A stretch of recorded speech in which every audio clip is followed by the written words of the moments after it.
Welcome to crime confession. ఒకటి కాదు రెండు కాదు, పోలీసు రికార్డ్ ప్రకారం 200 ఉన్నాయి. అంటే డబుల్ సెంచరీ చేసింది. ఒక ముద్దు పేరు కూడా పెట్టారు. పోలీసు రికార్డులో సెంచరీ చెంచులక్ష్మి. దొంగతనం చేసిన ప్రాపర్టీ అంతా ఎక్కడ దాచింది? జైల్లో ఉన్నప్పుడు ఆమె కుటుంబం ఎన్ని కష్టాలు పడింది? చెంచులక్ష్మి నమస్తే. నమస్తే సార్. 16 సంవత్సరాల్లోనే నువ్వు నేరాల బాట ఎందుకు పట్టాల్సి వచ్చింది? టయానికి తినడానికి ఫుడ్ సరిపోతున్నాను. నేను ఆ ఇబ్బందులు చూసేసి మా ఇంట్లో నేను ఏదైనా ఒకటి చేయాలి, ఇంట్లో వాళ్ళ గురించి అనిపించేది. చేసేసిన ఒకసారి దొంగతనం చేసిన పోలీసు వాళ్ళు పట్టుకున్నారు. స్టార్టింగ్లో ఫస్ట్ టైం పోలీసులు తీసుకొచ్చినప్పుడు ఇంటరాక్షన్ చేశారా నీకు? కొడుతూనే ఉంటారు సార్, కొడుతూనే ఉంటారు. మారమని చెప్పేసి వాళ్ళ నోట్ల నుంచి ఎప్పుడు ఒకసారి కూడా రాలేదు సార్. కానీ ఏంటంటే ఇంకా చేయమని చెప్పేసి ఎంకరేజ్ చేస్తారు పోలీసు వాళ్ళు సగం. ఎందుకు? జైలు నుంచి బయటకు వచ్చాక ఏం చేస్తాం? జైలు నుంచి బయటకు వచ్చిన తర్వాత ఊరికి పోయినా సార్. ఊరికి వెళ్ళిన తర్వాత అక్కడ ఇంట్లో అందరితోటి మంచిగా ఉన్నాం. అప్పుడు ఇంట్లో నుంచి డైరెక్ట్గా ఇంట్లో నుంచి తీసుకొని వచ్చారు. నువ్వు చేసినావు పక్కా అని చెప్పేసారంటే మరి ఫింగర్ ప్రింట్స్ ఉండాలి కదా సార్. ఫింగర్ ప్రింట్స్ లేని ఏ కేసు పెడతారు మీరు అని అంటే వేరే పిఎస్ వాళ్ళకి ఇన్ఫామ్ చేసి ఇట్లా పలానా మనిషి దొరికింది, మీరు కేసులు పెట్టాలనుకుంటే పెట్టుకోండి అని చెప్పి చెప్తారు. అట్లా మేము 1-2 కేసులు చేసినా కానీ మా ఇంట 10 కేసులు 15 కేసులు బుక్ చేస్తారు. జైలుకి వెళ్ళి వచ్చిన తర్వాత మీ ఊరు వెళ్తే పబ్లిక్, మీ ఊరు పబ్లిక్ ఎవరు రానిచ్చేవాళ్ళు కదా సార్, ఎవరు రానిచ్చేవాళ్ళు కాదు. అక్కడ ఇక్కడికి వస్తే మా పరువు పోతుంది, ఈ పిల్ల ఈ ఊర్లో ఉంటే బాగుండదు, ఈ పిల్ల జైలు పోయి వచ్చిందంట, ఇట్లా అంట అట్లా అంట అని ఎంతో బ్యాడ్గా మాట్లాడుకునేవాళ్ళు. తాళం ఎలా ఎరగొడతావు? గట్టిగా గాడ్రేజ్ కప్పులు అంటే తాళాలు ఉంటాయి కదా, వాళ్ళ దగ్గర రాడ్స్ ఉంటాయి సార్. రాడ్స్ తోటి ఎరగొడతారు. లోపలికి వెళ్ళి ఏం చేస్తావు? లోపల అనిపిస్తుంది. వాడికి ఇచ్చినామని చెప్పు, వీడికి ఇచ్చినామని చెప్పాలంటే ఏమి ఇచ్చినామని చెప్పాలా? గోల్డ్ వానికి ఆ మార్వాడానికి ఇచ్చినామని చెప్పండి అని అంటే వాడికి ఇస్తే కదా మేము చెప్పేది. వాడికి ఇయ్యంది ఎక్కడి నుంచి చెప్పాలా? వాడి నుంచి మేము ఎట్లా కూడా తీసుకుంటామని అంటారు. సగానికి సగం పోలీసు వాళ్ళు దోసుకొని తినడానికి ఉన్నారు సార్. అక్కడ ఒకటేసారి షూట్ చేసి పడేస్తే పీడనే ఇరగడం అవుతుంది కదా సార్. దీని బాధ ఏందో మీకు అని అంటే నేను ఒక్కొక్కసారి పిఎస్లో అట్లా మాట్లాడితే వాళ్ళు ఏమంటారు, అరే నేను అంత తేలిక ఎవరు చంపుతారే, కానీ నిన్ను చంపడానికి మాత్రం మాకు పర్మిషన్ వచ్చిందంటే ఎట్లా కలుస్తాం మాకే తెలుసు అని చెప్పేసి పోలీసులు బెదిరియడం. చెంచులక్ష్మి ప్రెస్ మీట్ ఏంటంటే కిలోల కొద్ది బంగారం వెండి చూపిస్తుంటారు. మొన్న లేటెస్ట్ ప్రెస్ మీట్లో కూడా గిన్నెలు వెండి గ్లాసులు అని చూపించారు. అవన్నీ మేము చేసింది కూడా కాదు సార్, చేసింది కాదు. మేము చేసింది అని అంటే ఏడో ఒక 2 చైన్లు 3 చైన్లు ఉంటాయో తెలియదు, కానీ సగానికి సగం వాళ్ళు కొనుక్కొచ్చి తీసుకొచ్చి పెట్టడమే ఉంటుంది. ఎందుకంటే వాళ్ళ నేమ్ పెద్దగా రావాలని చెప్పేసి. చాలా మంది ఆఫీసర్లు చూసావు, చాలా మంది ఇంటరాక్షన్ చూసావు. ఎవరు ఎంత కఠినంగా ఇంటరాక్షన్ చేస్తారు అనేది ఒక్కొక్క ఆఫీసర్ పేరు చెప్పు. ఇప్పుడైతే నాకు మరీ టూ మచ్గా ఇంట్రాక్షన్ చేసిందని. చెంచులక్ష్మి వివాహం ప్రేమ వివాహమా లేదా పెద్దలు కుదుర్చిన వివాహం? లేదు సార్, లవ్ మ్యారేజ్ చేస్తారు మాకు. కానీ ఆయనకి నీ జీవితం గురించి చెప్పావా? తెలియదు సార్ ఆయనకి నేను దొంగతనం చేసిన, జైలుకి వెళ్ళినా అని తెలియదు సార్. తర్వాత ఈ మధ్య నుంచి తెలిసింది సార్. తెలిసాక ఏమన్నాడు? దొంగతనాలు చేసిన చెంచులక్ష్మి ఇంట్లో దొంగలు పడ్డారంట, నిజమా? Welcome to crime confession. పుట్టిన ప్రతి వ్యక్తి క్రిమినల్ కాడు, నేరస్తుడైన ప్రతి వ్యక్తి క్రిమినల్ కడుపును పొట్టడానికి సిద్ధాంతం నమ్ముతున్నాం. క్షణికావేశంలోనూ, ఆర్థిక కష్టాల్లోనూ, కుటుంబ పోషణ కోసం లేదా పెరిగిన వాతావరణంలో చాలామంది క్రిమినల్గా మారుతారు. జైలుకి వెళ్ళి వచ్చిన తర్వాత వాళ్ళ పరివర్తన ఏ విధంగా ఉంది, వాళ్ళు ఏ విధంగా జైల్లో ఉన్నప్పుడు వాళ్ళ కుటుంబాలు ఏ విధంగా కష్టపడ్డాయి, అంతేకాకుండా జైలుకి వెళ్ళి వచ్చిన తర్వాత వాళ్ళు బయట ప్రపంచంలో వచ్చినప్పుడు బయట ప్రపంచం వాళ్ళని ఏ విధంగా స్వాగతిస్తుంది అనే అంశాలను ఈరోజు మనం పరిచయం చేస్తాం. అయితే ఈసారి ఈ కార్యక్రమంలో మీకు పరిచయం చేస్తుంది ఒక యువతి. యుక్త వయసులోనే ఆమె నేరాల బాట పట్టింది. ఒకటి కాదు రెండు కాదు, పోలీసు రికార్డు ప్రకారం 200 ఉన్నాయి. అంటే డబుల్ సెంచరీ చేసింది. కేవలం దొంగతనాలను డబుల్ సెంచరీ చేసిన ఆమె, పోలీసులు ఆమెకి ఒక ముద్దు పేరు కూడా పెట్టారు. పోలీసు రికార్డులో సెంచరీ చెంచులక్ష్మి అని పేరు కూడా ఉంది. దొంగతనాల్లో సెంచరీలు చేసిన చెంచులక్ష్మి ఈ వారం మన గెస్ట్. చెంచులక్ష్మి ఎందుకు దొంగగా మారింది, ఎవరి కోసం దొంగతనాలు చేసింది, ఒకటి కాదు రెండు కాదు 200 దొంగతనాలు ఏ విధంగా చేసింది, ఆమె ఒక్కరే చేశారా, ఆమె స్నేహితులతో చేసిందా, దొంగతనం చేసిన ప్రాపర్టీ అంతా ఎక్కడ దాచింది, తర్వాత జైలుకి వెళ్ళి వచ్చిన తర్వాత జైల్లో ఉన్నప్పుడు ఆమె కుటుంబం ఎన్ని కష్టాలు పడింది, జైలు నుంచి బయటకు వచ్చిన తర్వాత తిరిగి ఆమెని ఆ గ్రామస్తులు సాదరంగా స్వాగతించారా లేదా అనే విషయాల్ని చెంచులక్ష్మి రెడ్డి తెలుసుకుందాం. చెంచులక్ష్మి నమస్తే. నమస్తే సార్. మీరు నల్గొండ జిల్లా మిర్యాలగూడ నుంచి వచ్చి నువ్వు అవును సార్. ఎందుకు దొంగతనాలు బాట పట్టావు? అంటే చదువుకోవడానికి ఆర్థిక స్తోమత లేక, లేదా పుట్టి పెరిగిన వాతావరణం, లేదా కుటుంబ పోషణ కోసమా, లేదా అక్కడ చెడు స్నేహం వల్ల? ఎందుకంటే 16 సంవత్సరాల్లోనే నువ్వు నేరాల బాట ఎందుకు పట్టాల్సి వచ్చింది? ఎందుకంటే సార్ మా ఇంట్లో ఎవరు ఫ్యామిలీ మెంబర్స్ అనేది కష్టపడరు సార్. అందరు చిన్న చిన్నగా ఉన్నారు ఇంట్లో. నేను ఒకదానే పెద్దామని ఏది చూసుకున్నా కానీ నేను చూసుకోవాలి. చూసుకున్నప్పుడు కనీసం తింటాను కూడా ఇంట్లో ఫుడ్ లేని టైంలో నేను ఫ్రెండ్స్ ఒకసారి ఒక మాట చెప్పిరు ఏమని, ఇది ఈజీ మనం చేసుకోవడము అని చెప్పేసి అంటే నేను అన్న ఏం ఈజీ నాకు తెలియదు ఇవన్నీ అని అంటే, దొంగతనం చేయడం ఈజీ అని చెప్పేసి అన్నారు. వాళ్ళంటే ఒక 2 సార్లు 3 సార్లు తీసుకెళ్ళిన తర్వాత ఏం చేస్తారంటే ఇట్లా ఇళ్ళల్లో దుంకాలా, తాళం పాలు కొట్టాలా, బీరువలు ఇప్పాలా, గోల్డ్ క్యాష్ తీసుకోవాలా, వెళ్ళిపోవాలని చెప్పేవాళ్ళు. అట్లా వాళ్ళంటే ఒక 1 year 2 years వరకు తిరిగిన 16 సంవత్సరాల వరకు ఏం చేసేదాన్ని నువ్వు? 16 సంవత్సరాల వరకు అయితే ఊర్లో అయితే పని చేసుకునేదాన్ని సార్. వ్యవసాయం పని చేసుకునేదాన్ని ఫస్ట్ స్టార్టింగ్లో. ఇప్పుడు అది వదిలేసి నేను 16 సంవత్సరాలు వ్యవసాయం చేసుకుని కుటుంబ పోషణ సరిపోయేది కదా? సరిపోదు కదా సార్. 100 రూపాయలు వచ్చేది. 100 రూపాయలు కూడా 70 రూపాయలు. అంటే నీ మీద ఎంతమంది ఆధారపడేవారు? 9 members సార్. ఎవరు వాళ్ళు? మా అమ్మ, మా నాన్న, తమ్ముళ్ళు, చెల్లెళ్ళు 5 మంది. ఎందుకు మీ నాన్న మేము పని చేసేవారు కదా? అక్క చెల్లెలు. నాన్న ఆటో నడిపించేవాడు. ఏం పైసలు అనేది ఇంట్లో రాకపోతుండాలి, ఆయన తాగటానికే సరిపోతుండాలి. మాకు అట్లా ఇబ్బందులు కలిగేసి నేను ఇట్లా ఈ దొంగతనం బాట పట్టిన. ఎవరు నీకు దొంగతనం చేయమంటే ఈజీగా డబ్బులు వస్తాయని చెప్పి? Friends sir. ఫ్రెండ్స్ అంటే వాళ్ళు ఎప్పుడు ఎలా తిరిగేవారు? వాళ్ళంట మామూలుగానే తిరిగి వాళ్ళు బాగా చాలా, వాళ్ళు కూడా ఒక బీద కుటుంబం వాళ్ళే సార్. వాళ్ళతో పాటు నేను కూడా నా ఇంట్లో కూడా ఒక టయానికి తినడానికి ఫుడ్ సరిపోతుండాలి. నేను ఆ ఇబ్బందులు చూసేసి మా ఇంట్లో నేను ఏదైనా ఒకటి చేయాలి ఇంట్లో వాళ్ళ గురించి అనిపించేది. చేసేసిన ఒకసారి దొంగతనం చేసిన పోలీసు వాళ్ళు పట్టుకున్నారు ఫస్ట్ స్టార్టింగ్లో. పట్టుకుని వెంటనే అప్పుడు 1 year వరకు జైల్లో ఉన్నా. 1 yearకి ఒకసారి జైలుకి వస్తూనే పోతూనే ఉన్నా. కానీ ఈ పోలీసులు ఏంటంటే నేను చేసింది ఒక కేసు అయితే వాళ్ళు పెట్టేది మా మీద ఎక్కువ శాతం కేసులు పెడుతున్నారు. అది సార్ ఇబ్బంది ఏంటంటే ఇప్పుడు లోపల ఉన్న తర్వాత ఈ కేసులు ఎప్పుడు తెగిపోతాయి ఏం సంగతి, మా ఇంటి కుటుంబ సభ్యులలో నేను ఎప్పుడు కలిసి ఉంటానని చెప్పేసి అది అనుకుంటాను. అది అనుకున్న తర్వాత మళ్ళీ పోలీసు వాళ్ళు ఏం చేస్తారు, బయటికి వెళ్ళిన వెంటనే ఇక్కడ నుంచి గేట్ల నుంచి బయటికి వెళ్ళిన వెంటనే ఇంకో ఏదో కేసు ఉందని చెప్పేసి అక్కడ నుంచి అట్లనే తీసుకెళ్ళి మళ్ళీ తీసుకొచ్చి జైలు వేస్తారు. అది సార్ మేమేం చేయని దాన్ని కూడా చేసింది ఎవరు చూసుకొని పట్టుకోవాలా. అంటే మొత్తం ఎన్ని సంవత్సరాలు చేస్తావు దొంగతనాలు? ఒక 2003 వరకు చేసిన సార్. అంటే ఏ సంవత్సరంలో స్టార్ట్ చేస్తావు? 2003లో ఎండ్ అయింది. 2003 వరకు చేసిన సార్. ఇంకా అప్పటి వరకు 1 yearకి ఒకసారి జైల్లోకి పోతున్నా. అంటే 2003 వరకు దొంగతనం చేసావు. మీ ఫ్రెండ్ ఎవరో చెబితే ఆమె ద్వారా దొంగతనం. అంటే ఫస్ట్ దొంగతనం ఎక్కడ చేశారు? ఫస్ట్ దొంగతనం ఇక్కడ మన లింగంపల్లి సార్. ఎలా చేసావు? అది ఫ్రెండ్సే తీసుకెళ్ళారు సార్. నన్ను బయట ఉంచిరు, వాళ్ళు లోపల దుంకిరు. ఆ తర్వాత వాళ్ళ వెంట ఒక 4-5 సార్లు పోయినా. వీళ్ళు ఇంత ఈజీగా అని చెప్పేసి అనుకున్నదాన్ని. అనుకొని దొంగతనానికి చేస్తే బాగుంటుంది కదా అని చెప్పేసి అట్లా ఒకసారి 2000, ఒకసారి 5000, ఒకసారి 10,000 అట్లా వచ్చే డబ్బులు చూసి నేను దానికి బానిసలు అయిపోయినాను సార్.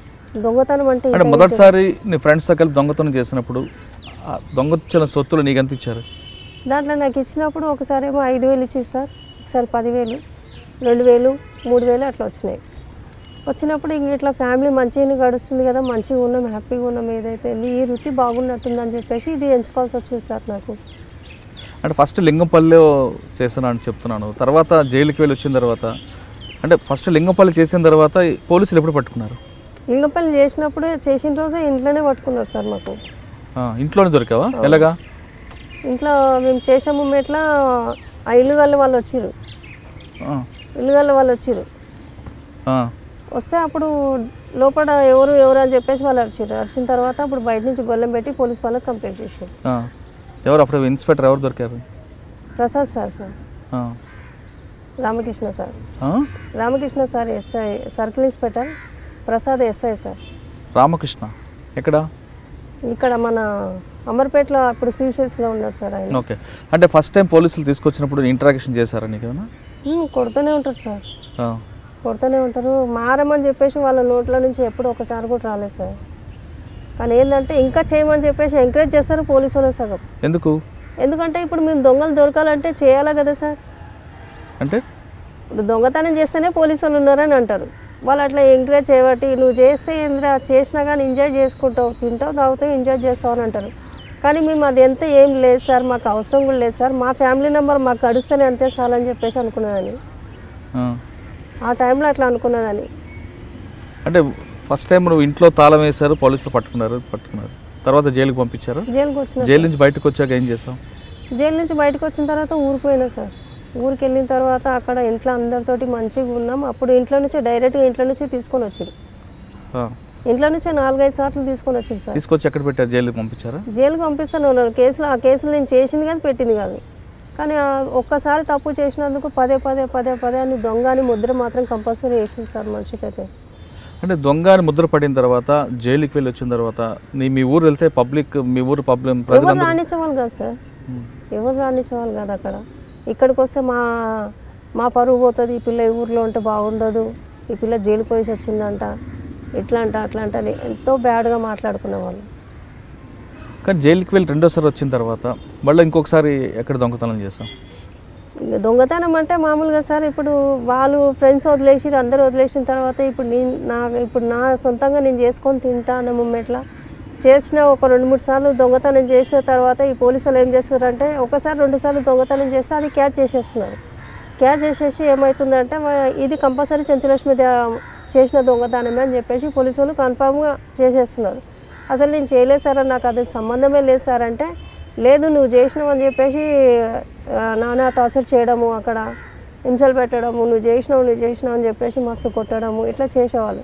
చేసినా కానీ సార్ నేను చేసిందో చేయలేదో నేను ఇక్కడ ఉండగా మీకు ఒకటే మాట చెప్తున్నా సార్, నేను దొంగతనం చేస్తే నేను ఒప్పుకుంటా. అవును సార్ బాధ్యతతో నేను దొంగతనం చేసిన నా ఇంటి వాళ్ళ గురించి చేసుకున్నా, తిన్నాం తాగినాం అయిపోయినాయి సార్ అని చెప్పేవాళ్ళం. కానీ ఏం చేస్తారంటే నువ్వు చేసినావు పక్కా అని చెప్పేసానంటే మరి ఫింగర్ ప్రింట్స్ ఉండాలి కదా సార్. ఫింగర్ ప్రింట్స్ లేని ఏ కేసు పెడతారు మీరు అని అంటే వేరే పిఎస్ వాళ్ళకి ఇన్ఫామ్ చేసి ఇట్లా పలానా మనిషి దొరికింది మీరు కేసులు పెట్టాలనుకుంటే పెట్టుకోండి అని చెప్తారు. అట్లా మేము 1-2 కేసులు చేసినా కానీ మా ఇంట 10 కేసులు 15 కేసులు బుక్ చేస్తారు. అంటే దొంగతనం ఇంతకుముందు ఫ్రెండ్స్తో చేసి తాళం పగలకొట్టడం పోలీస్ రికార్డులో డే టైమ్ అఫెండర్ చెంచులక్ష్మి తాళం వేసిన ఇల్లు టార్గెట్ చేస్తుంది, అది కూడా పగటిపూట చేస్తుంది అంటారు. అంటే పగటిపూట ఎందుకు చేయాల్సి వస్తుంది? ఎందుకంటే పగటిపూట మధ్యాహ్నం పూట ఎవరు ఉండరు కదా సార్, మధ్యాహ్నం పూట ఎవరు ఉండరు. మీరు దొంగతనం చేయడాన్ని సమర్థించాను నేను కూడా, కానీ అప్పుడు ఆర్థిక పరిస్థితులు బట్టి కుటుంబ నేపథ్యంలో చేశాను. కానీ చేసిన దొంగతనాలు ఏ విధంగా చేసేదాన్ని? పగటిపూట చేసేదానివా, రాత్రిపూట ఎంతమందితో కలిపి చేసేదా? అంటే ఎలా, ఏ విధంగా రెక్కి చేసేవాళ్ళు, ఎలా చేసేవారు? పగలపూటనే సార్, మధ్యాహ్నం 1-1:30 మధ్యలో చేసేవాళ్ళం. అంటే ముందు తాళం వేసులు చూసుకుంటావా? చూసుకుంటాం సార్. ఏ విధంగా? మామూలుగా ఇటు నడిచా చూసుకుంటా పోయేవాళ్ళం. చూసుకుంటా పోయి ఆ ఇంట్లో ఎవరు లేరు కదా అని చెప్పేసి. ఆ ఇంట్లో ఎవరు లేరనే విషయం మీకు తెలుస్తుంది? ఆ గేటుకు తెలుస్తుంది సార్, గేటుకు తెలుస్తుంది. గేటుకి ఎలా తెలుస్తుంది? తాళం వేసి ఉంటుంది. బయట గేటుకు తాళం వేసి ఉంటే ఇంట్లో కూడా లాక్ వేసి ఉంటుంది అని. అవును, కొంతమంది లోపల నుంచి తాళం వేస్తారు కదా, వేసుకుంటే మేము దొరికిపోతాం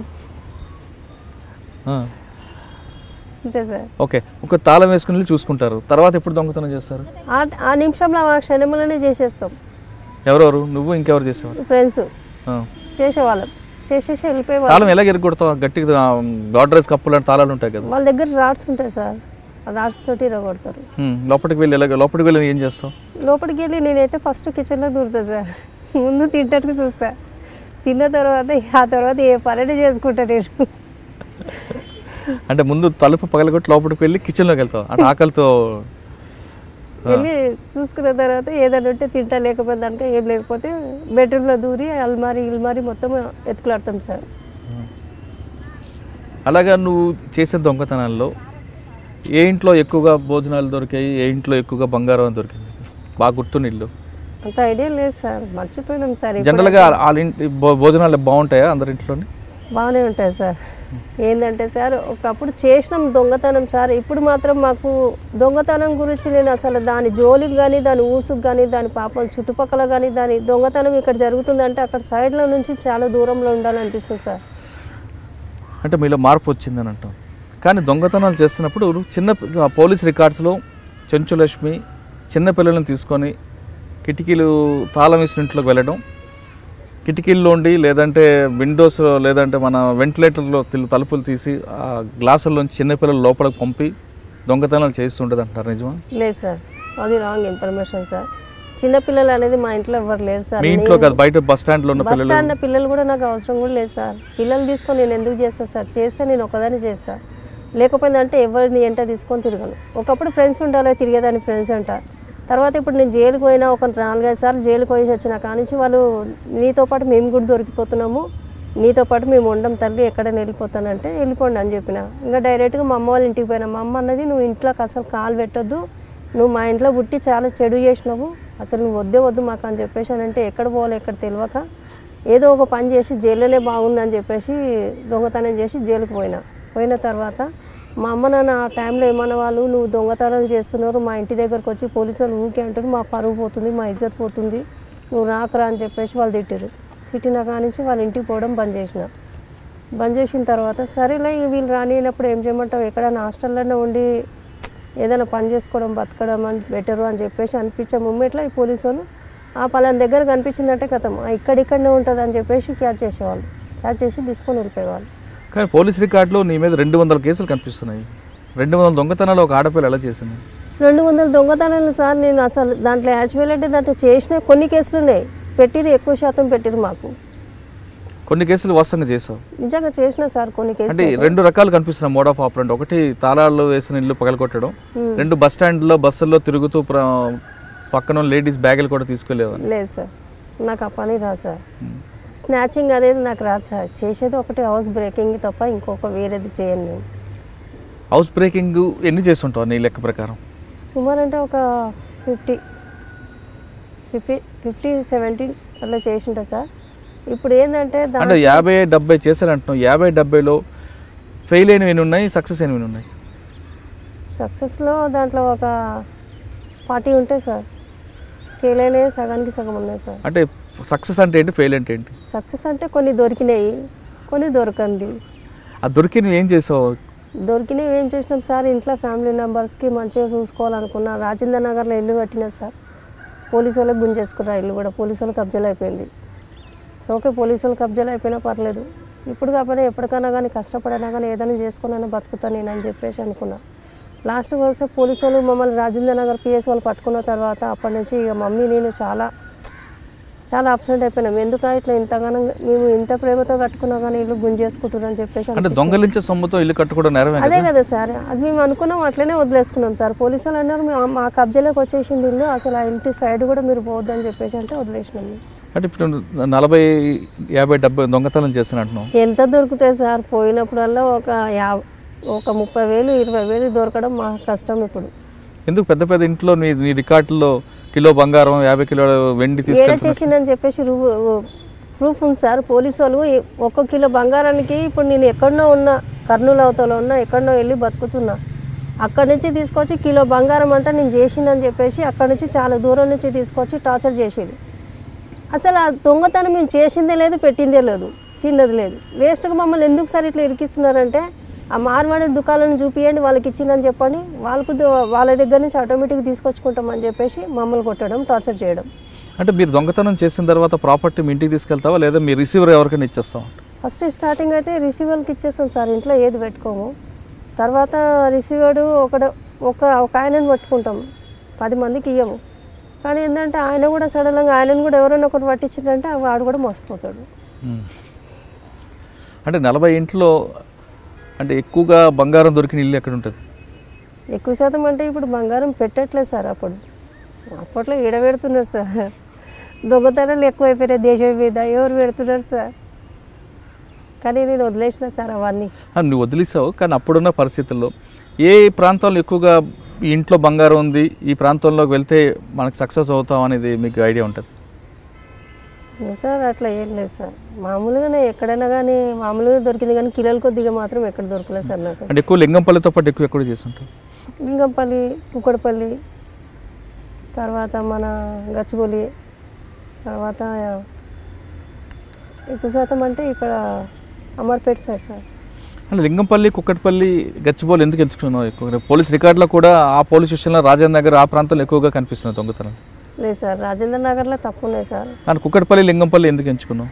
అప్పుడు ఫ్రెండ్స్ అక్కడ తీసుకెళ్ళేవారు ఆ ఏరియా, నాకు తెలియదు ఈ ఏరియా కూడా. నేను కొత్తగా హైదరాబాద్కి రావడం అప్పుడు ఆ ఏరియాలు చూపిస్తుంటే నేను అనుకున్నా ఇవన్నీ ఏంటివి ఇవన్నీ అంటే ఇక్కడ ఇవి ఒక ఊరే, మీ ఊర్లో ఎట్లా మీ పల్లెటూరులో ఇదొక ఊరు అని చెప్పేసి అనేవాళ్ళు. నేను అట్లా 2-3 సార్లు పోయిన వాళ్ళంటే పోయినప్పుడు చూసిన ఇది మియాపుర, ఇది కుక్కడపల్లి, ఇది ఇక్కడ ఉంటుందా, ఇక్కడ ఇవన్నీ ఏరియానా అని చెప్పేసి గమనించేదాన్ని. ఓకే, ఇప్పుడు సక్సెస్ అయ్యే ఇల్లు కాకుండా ఫెయిల్ అయిన ఇంట్లో అంటే దొంగతనంకి వెళ్ళి తాళం పగలకొట్టి కష్టపడి లోపలికి వెళ్ళిన తర్వాత ఏమీ దొరకకుండా బయటకు వచ్చే ఇల్లులు కూడా ఉంటాయా? ఉంటాయి సార్. వాళ్ళు మొత్తం బ్యాంక్లోకి వేసుకున్న తర్వాత మనం పోయి ఏం చేసుకుంటాం సార్ చెప్పండి. అంటే కిచెన్లో కూడా ఏం దొరకదా? కిచెన్లో ఫుడ్ దొరుకుతుంది ఒక్కొక్క టైంలో. ఫుడ్ తింటే తినండి లేకపోతే లేదంటారు. నేను ఒక్కొక్కసారి అనుకునేదాన్ని ఎందుకు వీళ్ళు ఇట్లా చేస్తారు అని చెప్పి, దొంగలు ఎక్కువైపోయారు, మనుషులు కూడా జాగ్రత్త పడుతున్నారు అనుకునేదాన్ని. అంటే కొంతమంది తాళం లోపటి నుంచి వేసుకొని లేదంటే లైట్లు వేసి అంటే ఎవరో లోపల ఉన్నామని చెప్పడానికి చేస్తుంటారు. అటువంటిప్పుడు ఏం చేస్తాను? అట్లా ఉన్నప్పుడు నేను దగ్గర కూడా పోకపోతుంటే, మనుషులు ఉన్నారు లేదో ముందు కిటికీ నుంచి చూసేదాన్ని.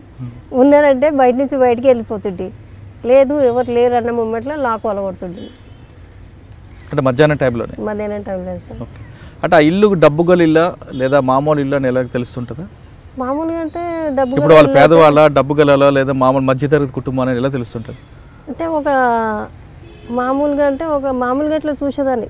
చూస్తుంటే ఇల్లు తెలిస్తే ఇంట్లో చాలా వాడు ఎంతో కష్టపడి సంపాదించుకొచ్చుకొని ఇంట్లో పెట్టుకొని ఉంటాడు. మనం నిమిషాలు కొద్దిగా మనం దొంగతనం చేస్తే వాడు ఎంత చేపలు పెడతాడో ఏం పడా అని చెప్పేసి అనిపించేది. సరేలే ఇప్పుడు మన పరిస్థితి బాగాలేదు, ముందు పాయింట్ అయితే ముందు దూరం అయితే చేద్దాము. చేసిన తర్వాత వాడు ఎన్ని తిట్టుకున్నా కానీ ఇక్కడ కాకపోయినా రేపటికల్లా పైకి వెళ్ళినా కానీ ఆ తప్పేందో ఆయన ముందర చెప్పాలి కదా అని చెప్పేసి అనిపించేది సార్ నాకు. కాదు చెంచులక్ష్మి, ఇప్పుడు చెప్పిన సెంటిమెంట్ బాగానే ఉంది. అంటే దొంగతనం చేసే ముందు నీ మనసు కూడా తప్పు అని తెలిసిన తప్పని పరిస్థితుల్లో చేస్తాను. కానీ ఆ ఇల్లు డబ్బు గల ఇల్లు, పేదవాడి ఇల్లు అని మీరు ఎలా గుర్తుపడతారట కదా? ఖాళీ పోయేటప్పుడే చూసుకుంటాం సార్, అది పేదవాని ఇల్లా ఉన్నోని ఇల్లా ఏం సంగతి అని చెప్పేసి. కానీ మంచిగా బయట ఇల్లు చూడగానే ఒక లుకింగ్ మంచిగా అనిపిస్తుంది సార్. దీంట్లో డబ్బు ఉంటుంది, పోదాం దీంట్లో పోయి చేద్దామని చేసిన తర్వాత ఏముండదు సార్, మళ్ళీ ఏం పెట్టుకోరు కూడా, పోతాం ఖాళీగా వచ్చేస్తాం. అంటే ఇల్లు బాగున్నా లోపలికి వెళ్తే ఏముండదు, మొత్తం హుషారు పడి వేసేసుకుంటున్నారు వాళ్ళు. ఇంత కష్టపడడం లోపలికి వచ్చి అనవసరం అనిపిస్తుంటుందా? కానీ మొత్తం వెళ్ళిన తర్వాత ఏం దొరకలేదు, ఇటువంటి ఇంటికి రాకూడదు అనే ఇల్లు కూడా ఉంటాయా? ఉంటాయి సార్. ఏమున్నాయి అలాగా? ఆ ఇంట్లో మనం మనం అంతా ఎత్తుకులాడి వచ్చినా కానీ ₹1 కూడా దొరకదు. బయటకు వచ్చి ఇల్లు చూస్తేనేమో ఇంత బాగుంది, మనిషి చూస్తేనేమో ఇట్లా ఉన్నాడు అని చెప్పేసి అనిపిస్తుంది. అంటే అప్పుడు మీ దగ్గర డబ్బులు ఆ ఇంట్లో పెట్టవా? నేను ఎందుకు పెడతా సార్, నేను దొంగతనం చేసినకి వస్తే ఆ ఇంట్లో నా డబ్బులు ఎందుకు పెట్టి రావాలి? అంటే కొంతమంది అక్కడ కష్టాలు చూసి డబ్బులు పెట్టి వస్తుంటారని చెప్తుంటారు. లేదు సార్. అంటే మొత్తానికి అయితే డబ్బు గల ఇల్లు, డబ్బు లేని ఇల్లు అనేది ముందు గుర్తుంచుకొని లోపలికి వెళ్తుంటారు. ఓకే, ఈ చిన్నపిల్లలతో దొంగతనాలు చేయించావు అనేది చెప్తుంటారు పోలీసులు, అది ఏంటి ఎంతవరకు? చిన్నపిల్లలతో అసలు నేను దొంగతనం చేపియను సార్, అసలు నాకు సంబంధమే లేదు చిన్నపిల్లలు. నా కేసులో ఎక్కడైనా చూడండి చిన్నపిల్లలు లేనే లేరు. దుండిగల్ పోలీస్ స్టేషన్ లిమిట్స్లో చెంచులక్ష్మితో పాటు చిన్నపిల్లలతో ఇంట్లో పంపిస్తుంది, తాళాలను పగలగొట్టి పంపిస్తుంది అని దుండిగల్ పోలీస్ స్టేషన్లో ఉంది. దుండిగల్ పిఎస్ అది ఎక్కడ కూడా నాకు తెలియదు సార్. ఖాళీ పీటీ వారెంట్ వేసి నేను జైల్లో ఉన్నాక కేసు పెట్టిన వాళ్ళు నా మీద, కేసు పెట్టి ఇట్లా చిన్నపిల్లలతో దొంగతనం చేపిస్తుంది అని చెప్పేసి అంతకంటే ముందు కూడా అన్నారు ఈ మాట. అంటే నేను అన్న నాతో పాటే చిన్నపిల్లలు ఏడున్నారు, వాళ్ళని కూడా అరెస్ట్ చేయాలి కదా. మరి అంటే చిన్నపిల్లల్ని అరెస్ట్ చేయకుండా చేసినా వాళ్ళకి బోర్డర్ స్కూల్ పంపిస్తారు కాబట్టి మీడియా ముందు చూపించలేకపోవని చెప్తున్నారు. లేదు సార్, చిన్నపిల్లల్ని ఎప్పుడు ఎంట తీసుకొని. అంటే నువ్వు నీతో పాటు ఇంకెవరు ఉంటారు? నేను, మా మమ్మీ, బ్రదర్స్ అందరూ దొంగతనం చేస్తారు? అందరూ ఎవరు చేయరు సార్. దొంగతనం నీతో పాటు ఎవరు వస్తుంటారు? ఫ్రెండ్స్ వస్తుండాలా. ఎవరో ఫ్రెండ్స్? పాత ఫ్రెండ్స్ వస్తుండాలా పోతుండాలా. వాళ్ళు వస్తారు, ఒక 4-5 రోజులు ఇంట్లో ఉంటారు, తర్వాత వాళ్ళ ఊరికి. అంటే ఒకప్పుడు ఫ్రెండ్స్తో వెళ్ళి దొంగతనం చేసిన చెంచులక్ష్మి తర్వాత ఒక గ్యాంగ్గా ఫామ్ చేసి కొంతమంది అందరు ఫ్రెండ్స్ అని పిల్లల్ని చేసుకుంటూ తిరిగిందన్నారు. ఆ గ్యాంగ్లో నువ్వు దొంగతనం చేసి వచ్చిన తర్వాత గ్యాంగ్ మెంబర్స్కి ఎంత ఇస్తుంటావు? గ్యాంగ్ మెంబర్స్కి వాళ్ళు నాకు ఇస్తుండాలా సార్. నువ్వు చేసిన తర్వాత? నేను చేసేది ఏం లేదు, వాళ్ళే చేస్తుండాలి. అప్పుడు నాకు కొత్త కదా సార్ చేయడము. తర్వాత సీనియర్ అయిన తర్వాత నేను కొద్దిగా చేసేసుకుంటా సార్. ఏంట నా ఫ్రెండ్స్ని తీసుకొని పోకపోతుంటే. కానీ చెంచులక్ష్మితో పాటు రేణుక అని ఒక అమ్మాయి కూడా ఉంది, ఆమె కూడా దొంగతనం ఎక్కువ చేసేది అని అంటారు. రేణుక ఎవరు? రేణుకకి నీకు మధ్యన ఫ్రెండ్షిప్ ఎలా కుదిరిన తర్వాత ఎందుకు మీ ఇద్దరి మధ్యన విభేదాలు ఎందుకు వచ్చాయి? ఏంటంటే మా ఇద్దరి మధ్యలో ఎందుకు గొడవ అయిందంటే వాళ్ళు సపరేట్గా దొంగతనం చేసి వాళ్ళు సపరేట్గా తింటుండాలి, నాకు తెలియకుండా కొన్ని దాచిపెడుతుంది. కాదు, రేణుకకి నీకు మధ్యన పరిచయం ఎక్కడ ఏర్పడింది? ఇక్కడనే బయటనే సార్, మా ఇంటి పక్కనే. మిర్యాలగూడ. కానీ మీ ఇద్దరు కలిసి ఎన్ని దొంగతనాలు చేస్తుంటారు?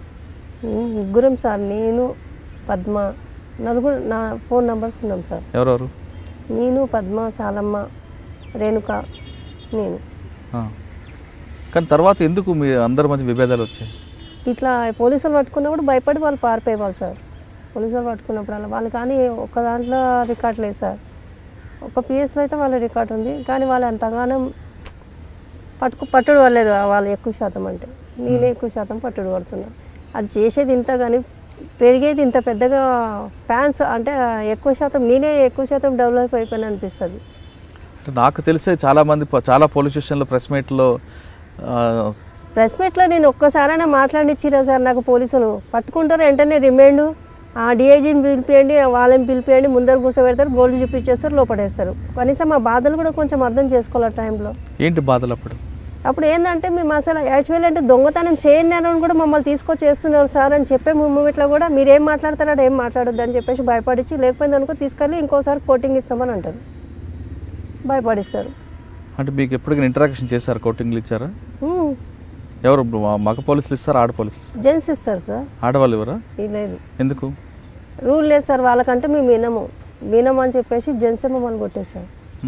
ఏ పోలీస్ స్టేషన్ ఎక్కువగా మిమ్మల్ని ఇంటరాక్ట్ చేశారు? నాకైతే ఏపీఎస్ అంటే ఇక్కడ సిసిఎస్ అని అమర్పేటలో ఉంది సార్, అక్కడ కొట్టారు సార్. ఎవరు? శివరామకృష్ణ అని ఆయన సర్కిల్ ఇన్స్పెక్టర్, ఆయన క్రైమ్ బ్యాచ్ అనుకుంటా, ఆయన కొట్టేవాడు సార్. ఆయన ఒక్కొక్కసారి అనిపిస్తుంది ఈయన కొట్టే దెబ్బకు చచ్చిపోయింటే బాగుండని చెప్పేసి అనిపిస్తుంది. అట్లా టార్చర్ చేస్తారు. అంటే ఆడవాళ్ళకి మగవాళ్ళు కొట్టకూడదు కదా? కొడతారు సార్, అది మనలో ఉంటుంది. మగవాళ్ళు ఆడవాళ్ళని కొట్టొద్దు అని చెప్పేసి. కానీ పోలీసు వాళ్ళు ఏం చేస్తారంటే ఆడలను కొడుతురు అని చెప్పేసి మేజిస్ట్రేట్ ముందర తీసుకుపోయినా కానీ ఇంతగానం కొట్టినా కానీ ఏం కొట్టలేదని చెప్పండి అని చెప్తారు. శివరామకృష్ణ గారి ఇంటరాక్షన్ ఏ విధంగా ఉండేది? చాలా టూ మచ్ సార్. కళ్ళలో కారం వేసి ఇంకా నువ్వు నిజం చెప్పినావా మంచిదని అంటే చేసింది చెప్తారు కానీ చేయంది ఎందుకు చెప్తారు సార్? ఉత్తోళ్ళ పేర్లు చెప్పండి అంటే ఎందుకు చెప్తాం మేము, మాకేం అవసరము? వాడికి ఇచ్చినామని చెప్పు, వీడికి ఇచ్చినామని చెప్పాలంటే ఏమి ఇచ్చినామని చెప్పాలా? గోల్డ్ వానికి ఆ మార్వాడానికి ఇచ్చినామని చెప్పండి అని అంటే వాడికి ఇస్తే కదా మేము చెప్పేది. వాడికి ఇయ్యంది ఎక్కడి నుంచి చెప్పాలా? వాడి నుంచి మేము ఎట్లా కూడా తీసుకుంటామని అంటారు. సగానికి సగం పోలీసు వాళ్ళు దోసుకొని తింటానికి ఉన్నారు సార్ అక్కడ. ఇప్పుడు ఇంట్రాగేషన్ చెప్తున్న కళలో కారం వేయడం అన్నది ఇంకా కాకుండా ఇంకా వేరే ఏం చేసేవారు? లేదు సార్, ఇంకా ఏం లేదు సార్. కోటింగ్ అంటే లబ్బర్లు తీసుకొని బాగా కాళ్ళ మీద కొట్టడము, తర్వాత కళ్ళలో కారం పొడి వేయడము, చేతుల మీద బాగా కొట్టడము, అట్లా చేసేవాళ్ళు సార్. ఆ దెబ్బలు తింటున్నప్పుడు ఎందుకు రా చేసాం, ఇంకోసారి చేయకూడదు అనిపించలేదు? ఎప్పుడు ఆ టైంలో అనిపిస్తుంది సార్, ఎందుకని నేను తప్పు పని చేసినా ఇన్ని అన్న దెబ్బలు తినడం అవసరమా నాకు అని చెప్పేసి అనిపించేది. కానీ ఏం చేసేవాళ్ళు, దెబ్బలు కొట్టిన తర్వాత మొత్తం అది మానేదాకా remind చేయకపోతున్నాను sir. 1 month 1 week 2 week అట్లా పిఎస్లో పెట్టుకునేవాళ్ళు. పెట్టుకొని ఆ మొత్తం ఆ దెబ్బలు మొత్తం వెంటనే రిమైండ్ చేస్తే మేము 7 జడ్జీలు చెప్పేసి వీళ్ళ డ్యూటీలు పోతాయని చెప్పేసి భయపడేవాళ్ళు. కానీ ఏంటంటే ఆడ వెంటనే ఒక వారం 2 వారాలు నెల వరకు పిఎస్లో పెడతారు సార్. అప్పుడు లేడీ కానిస్టేబుల్ ఉండేవారు? లేడీస్ కానిస్టేబుల్ ఉంటారు సార్. కానీ మహిళల పట్ల ఎక్కువగా లైంగిక వేధింపులు జరిగేవి అక్కడ? లేదు సార్. సెక్సువల్ హెరాస్మెంట్స్ ఏం లేదు? లేదు సార్. కానీ కోటింగ్లు ఉండేది. ఓకే. ఇప్పుడు నువ్వు రికవరీ కొంత చూపిస్తావు, ఆ రికవరీ మొత్తం ప్రెస్కి చూపిస్తారా లేదా కొంత దాచుతుంటారా? ఎవరు సార్? పోలీసు వాళ్ళ. వాళ్ళు ఏం చేస్తారంటే వీళ్ళు ఇప్పుడు నేను ఒక ఇంట్లో చేసిన అని చెప్పేసి అని అడిగితే ఆ ఇంట్లో పోయి అడుగుతారు, ఇక్కడ దొంగతనం జరిగిందా జరగలేదంటే లేదు జరగలేదంటే ఇంకా ఇంటిది వాళ్ళకి వచ్చేసిందని చెప్పేసి అర్థం చేసుకుంటారు, అంతే సార్. మరి ప్రెస్ మీట్లో చెంచులక్ష్మి ప్రెస్ మీట్ ఏంటంటే కిలోల కొద్ది బంగారం వెండి చూపిస్తుంటారు. మొన్న లేటెస్ట్ ప్రెస్ మీట్లో కూడా వెండి గిన్నెలు వెండి గ్లాసులు అని చూపించారు. అవన్నీ మేము చేసింది కూడా కాదు సార్, చేసింది కాదు. మేము చేసింది అని అంటే ఏడ ఒక 2 చైన్లు 3 చైన్లు ఉంటాయో తెలియదు కానీ సగానికి సగం వాళ్ళు కొనుక్కొచ్చి తీసుకొచ్చి పెట్టడమే ఉంటుంది. ఎందుకంటే వాళ్ళ నేమ్ పెద్దగా రావాలని చెప్పేసి. ఇప్పుడు దొంగతనం చేసి బయటకు వస్తున్నప్పుడు ఒకవేళ వెండి పెద్ద ఐటెంలు దొరికినప్పుడు ఎలా తీసుకొస్తారు బయటికి? పెద్ద ఐటమ్స్ ఇంతవరకు నుంచి అయితే నేను దొంగతనం చేసినప్పటి నుంచి అయితే ఒక్కసారి కూడా దొరకలేదు సార్ నాకు పెద్ద ఐటమ్స్ అనేది. కానీ వెండి గ్లాసులు వెండి చెంబులు అని అంటున్నారు కదా, అవైతే మేము అసలు ముట్టను నేను. ఓన్లీ గోల్డ్ క్యాష్ తప్ప వేరేది నేను అసలు ముట్టాను. ఫస్ట్ పోలీస్ స్టేషన్లో ఫస్ట్ దొంగతనం చేసిన తర్వాత ఒక ఇంట్లోనే నీకు పబ్లికే పట్టించి అప్పచెప్పారు. తర్వాత నువ్వు ఏ విధంగా దొరికింది? ఎందుకంటే పోలీసులు నీ కోసం చాలా తీవ్ర స్థాయిలో కష్టపడేవారు. ఎక్కడైనా దొంగతనం జరిగిందంటే ఇలా స్నాచింగ్ జరిగిందంటే ఆ మోడ్ ఆఫ్ ఆపరెంట్ చెంచులక్ష్మి గ్యాంగ్ది, చెంచులక్ష్మి ఎక్కడుంది అని తిరిగారు. అంత తీవ్రంగా కృషి చేస్తున్న పోలీసులకి ఏ విధంగా దొరికేదండి? ఏ విధంగా సార్ పోలీసులు ఇప్పుడు ఒక నంబర్ ఉంటుంది సార్, ఒక మక్బర్ ఉంటాడు, అంటే ఒక మన మన ఏరియాలో ఒక ఆయన ఉంటాడు, అరే పలానా మనిషి మీ ఏరియాలోకి వచ్చిందారా అది ఇది అని చెప్పేసి వాళ్ళని అడుగుతారు. అడిగినప్పుడు వచ్చిందన్న అంటే నాకు ఆమె కావాలరా అని చెప్పేసి అని అంటారు. సరే ఈ టైంకి రా అన్న, ఈ టైంకి ఉంటుంది ఇంట్లో అని చెప్పేసి చెప్తారు. డైరెక్ట్ ఆ టైంలో ఇంట్లో ఉన్నప్పుడు డైరెక్ట్ ఇంట్లో నుంచి ఫ్యామిలీ నెంబర్ మధ్య నుంచి తీసుకొని వెళ్ళిపోతారు. వెళ్ళిపోయిన తర్వాత ఏమైందని చుట్టుపక్కల 10 మంది అడుగుతారు, ఎందుకు తీసుకుపోయారు ఏం సంగతి అని అంటే అదేదో దొంగతనం చేసిందంట, ఇట్లా చేసిందంట అమ్మా, దాని జోలి వద్దు, దాన్ని ఊసొద్దు, మన ఇంటి ముందర అర్జెంటుగా ఈ నుంచి ఇల్లు కాల్ చేపియండి అని చెప్పేసి అని అంటారు. ఇట్లా ఎన్నోసార్లు చాలామంది నోట్ల నుంచి నేను ఎన్నోసారి ఇంట్లో మా ఇంట్లో వాళ్ళు ఒక్కొక్కసారి మేమేమన్నా చేసుకొని చచ్చిపోవాలన్నంత బాధ అనిపించేది వాళ్ళకి. అట్లా వాళ్ళంత బాధపడేవాళ్ళు. మళ్ళీ యాక్చువల్లీ నేను జైలుకి వెళ్ళినా కూడా జైల్లో నుంచి బయటకు జైల్లోకి పోయినా కానీ ఎవరు చూస్తాను కూడా రాకపోతున్నారు ఆ టైంలో నా దగ్గరికి. ఇంటర్లోంచే మీకు తీసుకొని పోలీసునికి వచ్చిన తర్వాత ఇంటరాగేట్ చేయకముందే మొత్తం వాస్తవం చెప్పుకునేదారు, లేదా ఇంటరాగేషన్ చేసిన తర్వాత ఒప్పుకున్నారు? నేను చేసింది చేయదే నేను అప్పుడే చెప్పేసేదాన్ని సార్. నేను చేసిన సార్, అవును ఇలా చేసినా ఈడ అమ్మిన పలాని దగ్గర ఉన్నది, ఈడికి పోతే దొరుకుతుంది సార్ మీకు అని చెప్పేసి నేను ముందు మీదే చెప్పేసుకుంటాను. తర్వాత ఏం చేస్తారంటే ఇంకా ఉంది ఇంతగానే ఇప్పించిన ఇంకా ఉంది అని బాగా హరాస్మెంట్ చేసేవాళ్ళు చాలా. ఇంకా ఉంది నీ మనసులో ఏమో దాచిపెడుతున్నా అంటే ఉన్న వాస్తవం చెప్పిన తర్వాత ఇంకా ఉంది అని అంటే ఏం చేస్తారు సార్, ఒకటేసారి నాకు రివాల్వర్ ఇవ్వండి సార్, కాల్చుకొని చచ్చిపోతాను నేను ఇక్కడనే అని చెప్పేసి అనేదాన్ని. నన్ను ఇట్లా టార్చర్ చేయకండి సార్, ఉన్నది చెప్తా, లేనిది చెప్పు, నువ్వు పుట్టించుకొని చెప్పు అని అంటే ఇంకేం నుంచి అని చెప్పాలి సార్. నాకు ఇంత టార్చర్ కంటే ఇంత మంది ఇచ్చి చంపేయండి సార్, ఊకే ఒకటేసారి షూట్ చేసి పడేస్తే పీడనే రీయడం అవుతుంది కదా సార్, దీని బాధ ఏందో మీకు అని అంటే నేను ఒక్కొక్కసారి పిఎస్లో అట్లా మాట్లాడితే వాళ్ళు ఏమంటారు, అరే నేను అంత తేలిక ఎవరు చంపుతారే, కానీ నేను చంపడానికి మాత్రం మాకు పర్మిషన్ వచ్చిందంటే ఎట్లా కాలుస్తాం మాకే తెలుసు అని చెప్పేసి పోలీసులు బెదిరియడం. కానీ పోలీసులు వెర్షన్ వేరే కనిపిస్తుంది. ఇంటరాగేషన్ రూమ్లో చెంచులక్ష్మి మాకు భయపడుతుంది, ఇంటరాగేషన్ చేస్తున్న టైంలో తల గోడ కొట్టుకోవడం, లేదా బ్లేడ్లతోనే గాజులతో చేతులు కోసుకోవడం, నేను సూసైడ్ చేసుకుంటా నన్ను వీళ్ళు ఇంటరాక్ట్ చేస్తే అంటూ ఆమె బెదిరిస్తుందని పోలీసులు చెప్తున్నారు. పోలీసులు నేను వాళ్ళకి బెదిరిస్తానని చెప్పేసి అన్న వాళ్ళు ఎవరు సార్ నా ముందర, అసలు వాళ్ళని తీసుకురండి. యాక్చువల్లీ అంటే పోలీసు వాళ్ళు ఏంటంటే ముందు కొడతానికి కారం పొడి పచ్చిమిరపకాయలు తీసుకొచ్చి పెట్టి ఇవి ఏడాడిన పెడతామే నీకు అని చెప్పేసి వాళ్ళు హరాస్మెంట్ చేయడం, మమ్మల్ని ఇట్లా టార్చర్ చేయడము, ఎట్లా అంటే గలీజ్గా అసలు వరస్ట్గా మాట్లాడతారు అక్కడ పిఎస్లో, వరస్ట్గా మాట్లాడడం, గలీజ్గా మాట్లాడము, దీనికి చాలా దంచాలరా అది ఇదిరా అని చెప్పేసి మాట్లాడుకోవడము, దీనికి నైట్ మాత్రం కంపల్సరీ ఇంట్రాగేషన్ చేయాలా అని చెప్పేసి అంటారు. ఎందుకు పగలంతా మీరు ఎక్కడెక్కడో ఉంటారు, రాత్రి కాగానే మమ్మల్ని కొట్టాలని మీకు ఎట్లా అనిపిస్తుంది సార్ అంటే రాత్రిపూట నేనే మీకు ఇంట్రాగేషన్ చేసేదని అంటారు. రాత్రి ఇంట్రాగేషన్ ఎప్పుడైనా జరిగిందా? లేదు సార్. అంటే రాత్రి ఇంట్రాగేషన్ వేరే వాళ్ళు జరగడం చూసావా? వేరే వాళ్ళకి మొగలు కుట్టడం చూసినాం సార్. ఎలా కొడతారు అంటే రాకెట్ ఇట్లా పైనకి ఎక్కించి 2 చేతులు ఇట్లా పైన కట్టేసి అది తాడు పట్టి కింది గుంజడం, వాళ్ళు కింది గుంజుతుంటే వాళ్ళు పైకి ఎక్కడం, కాలు ఈ రెక్కల మీదనే వేట మొత్తం ఉండడం అంట.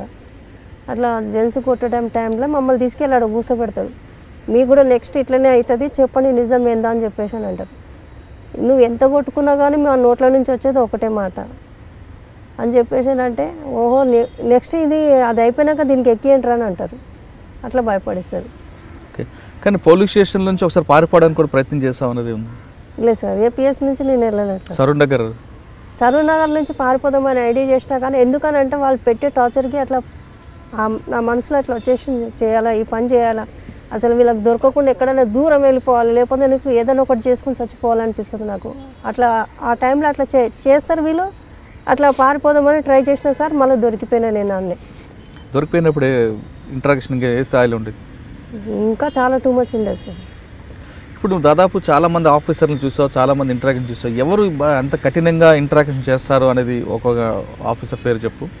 రెండోది, పోలీస్ స్టేషన్కి వచ్చిన తర్వాత నీతోనూ కాకుండా మిగతా వాళ్ళ పట్ల సానుభూతిగా మాట్లాడి మీలో పరివర్తన కోసం ప్రయత్నించే పోలీస్ ఆఫీసర్ ఎవరు ఉన్నారు? వీళ్ళిద్దరు పేర్లు చెప్పు. ఇప్పుడైతే నాకు మరీ టూ మచ్గా ఇంట్రగేషన్ చేసిందంటే శివరామకృష్ణ సార్. నెక్స్ట్ మారిపోండ్రా మీరు మంచిగా బతకండ్రా అని చెప్పింది. ఇక్కడ ఈ పిఎస్లో ఒక ఆయన ఉన్నారు సార్, రాజేంద్ర నగర్ పిఎస్లో. బాగా పేరుంది సార్, నాకు ఐడియా వస్తలేదు. CA sir. ఆయన చెప్పింది సార్ మాకు మంచిగా మారిపోండ్రా మంచిగా బతకండ్రా అని చెప్పేసి. ఆయన చెప్పిన వల్ల నేను ఒకసారి ట్రై చేసిన, ఎందుకని దొంగతనం చేయకపోయిన ముందుకే వాళ్ళ కళ్ళ ముందర నేను ఉంటే బాగుంటుంది కానీ అని చెప్పేసి, సార్ నేను రిలీజ్ అయిన వెంటనే మీ పిఎస్కి వచ్చి మీ ముందరనే ఏదైనా ఒక పని ఇప్పియండి సార్, నేను ఇక్కడనే చేసుకొని బతుకుతాను సార్ అని చెప్పిన. అంటే మా పిఎస్కి వచ్చి మా పిఎస్లో దొంగతనం చేస్తాను అని చెప్పేసి వాళ్ళు భయపడిస్తారు. జైలుకి ఎన్ని జైలు చూస్తుంటావు నువ్వు? సార్ నేను చూసిందంటే ఇప్పుడు ప్రస్తుతానికి అయితే 2 జైల్స్ సార్. హైదరాబాద్ జైలు, మన ఆదోని జైలుకి వెళ్ళేసి వచ్చిన సార్. ఆదోనిలో ఎందుకు దొంగతనం చేసావు? ఆదోనిలో నేను దొంగతనం చేయలేదు సార్, అది సెల్ ఫోన్ వేరే అబ్బాయి నాకు తీసుకొచ్చి అమ్మిండు. దాంట్లో మొత్తము క్యాష్ గీసి మొత్తం బ్యాంకు అకౌంట్ నెంబర్ మొత్తం ఆ సెల్ ఫోన్లో ఉందంట. నాకు తెలియక నాకు అమ్మిన వెంటనే నేను తీసుకున్నా. వాడెవడో కూడా తెలియదు నాకు. వాడు 800కి ఫోన్ అమ్మిపోతే నేను తీసుకున్న దానికి ఆ కేసు నేనే చేసిందని చెప్పేసి వచ్చేసింది నా మీదకి. సరే నేను చేయని దాన్ని కూడా నా మీదకే వచ్చింది కదా, సరే చేసినాను ఒప్పుకుంటున్నాను అని చెప్పిన. ఒప్పుకోవడం కాదు కదా, సెల్ ఫోన్ రికవర్ కూడా చేసి ఇవ్వాలి కదా. సెల్ ఫోన్ తీసేసుకున్నారు నా చేతుల నుంచి వాళ్ళు. దాన్ని పట్టుకున్న రోజు సెల్ ఫోన్ కూడా తీసేసుకున్నారు. కానీ పోలీస్ రికార్డులో మాత్రం 200 కేసులని ఏ విధంగా వస్తున్నాయి? నేను చెప్పినా కదా సార్, దాంట్లో కొన్ని చేసిన కేసులు ఉన్నాయి, కొన్ని చేయని కేసులు ఉన్నాయి. కానీ 200 కేసులు అని చెప్పేసి ఇంకా ఇప్పుడు 200 కేసులు ఉన్నాయి.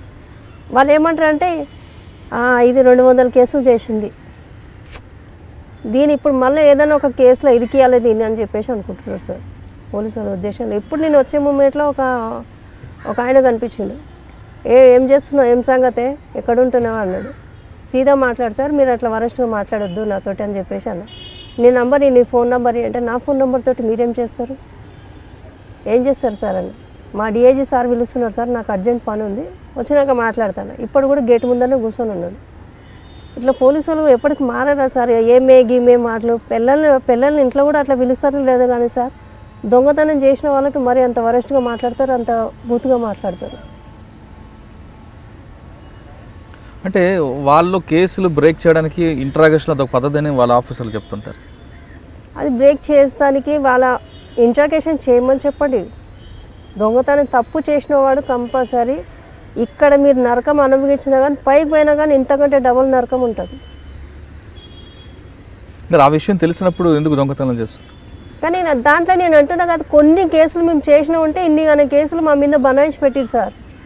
200 కేసులు అంటారు కదా, దాంట్లో మేము ఒక 50 కేసులు చేసినా మేము పడవు. కానీ వేరే పిఎస్ నుంచి తీసుకొచ్చి చేయడం ఎక్కువ శాతం ఉన్నాయి.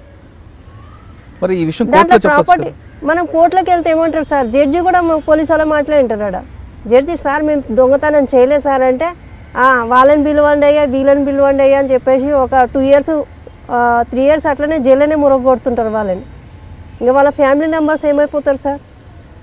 మేజిస్ట్రేట్లు కూడా పట్టించుకోరు సార్. మేజిస్ట్రేట్లు ఏమంటారు, ఈమె చేసిందా, చేసింది, ఏం చేసింది అయ్యా, షార్ట్ షీట్ వేయండి, కేసు నడిపియండి అని అంటారు. అది మళ్ళీ ఒక 6 మంత్ తర్వాత కేసు అయిపోతుంది అని చెప్పేసి మేము ఎదురు చూసాము. ఇట్లా పోలీసులు మళ్ళీ ఏదైనా ఒక కేసు తీసుకొచ్చేయడం.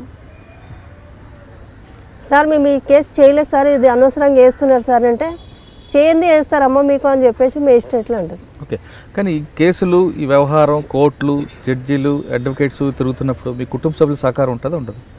ఉండదు సార్. వాళ్ళ కోసం కదా దొంగగా మారావు. ఆ టైంలో ఏమంటే నేను మా పిల్ల దగ్గరికి, నా బిడ్డ దగ్గరికి నేను పోయేసి వస్తే పోలీసులు కూడా నన్ను పట్టుకుపోతారని చెప్పేసి వాళ్ళు కూడా భయపడేవాళ్ళు సార్. మరి నీకు ఒకటి బాధ అనిపించదా, వీళ్ళ కోసం కదా దొంగతనం చేసా, వాళ్ళు ఎవరైనా సహకరించట్లేదు?